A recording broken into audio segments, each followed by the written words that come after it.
Hello friend, তোমরা সবাই কেমন আছো? আশা করছি খুব ভালো আছো আর আমিও খুব ভালো আছি। আজকে হঠাৎ করে একটা প্ল্যান হয়ে গেছে বাইরে বেরোনোর। পুরো ভিডিওটায় আমার সাথে থাকো, তাহলে দেখতে পারবে আমি কোথায় কোথায় যাচ্ছি। এক জায়গায় নয়, আমি দু জায়গায় যাব। আমার বর গাড়িটা বার করে নিচ্ছে, আর আজকে যে জায়গাগুলো যাব তোমাদের খুব ভালো লাগবে দেখে।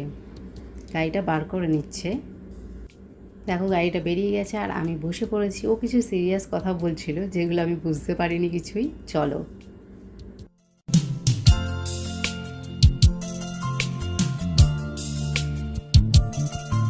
আমি আমার জেঠুর কাছে চলে এসেছি, জেঠুর অফিসে এসেছিলাম, জেঠুর সাথে একটু দেখা করে নিলাম। দেখা করে এবার আমরা বেরিয়ে যাব।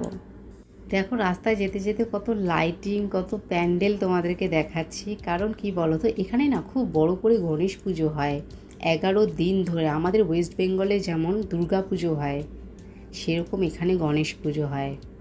দেখো প্রথমে আমি একটা মার্কেটে চলে এসেছি। মার্কেট থেকে কিছু কেনার আছে, কারণ আমি তোমাদেরকে বলেছিলাম আমার ঠাকুমা শাশুড়ি মারা গেছেন, তো ঘাট কাজে পরার জন্য আমাদেরকে নতুন কিছু জামা কাপড় পরতে হয়। তো আমার জেঠি সেটা আমাদেরকে কিনে দিচ্ছিল।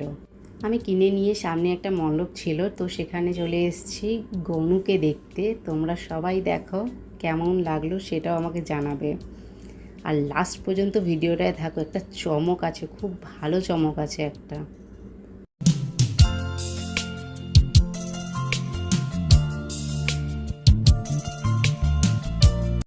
এটা আমি প্রথমে দেখে ভেবেছিলাম একটা প্যান্ডেল, কিন্তু বিশ্বাস করো ফ্রেন্ড, এটা একটা হোটেল। এত সুন্দর হোটেলটা, যেতে খুব ইচ্ছা করছিল, কিন্তু এটা বড় লোকদের হোটেল।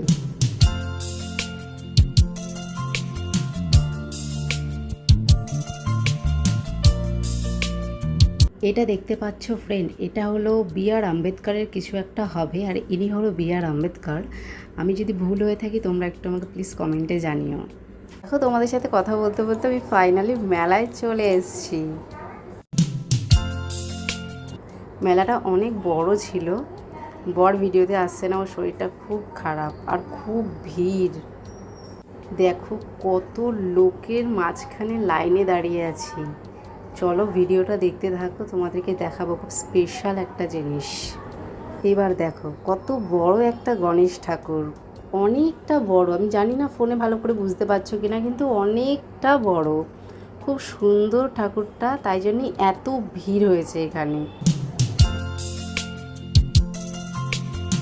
ফাইনালি ঠাকুর দেখে ভিড় সামলে বেরিয়ে আসলাম একটু ফাঁকায়। তারপর দেখো এখানে কত সুন্দর একটা খেলা দেখানো হচ্ছে, খুব সুন্দর হচ্ছিল, বাচ্চাটা খুব সুন্দর দড়ির ওপর ছিল।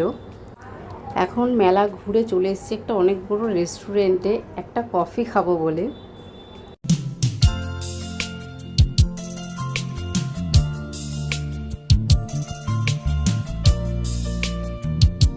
ফ্রেন্ড এখানে এসে কফির যা দাম শুনলাম, এক একটা কফির দাম 200 টাকা।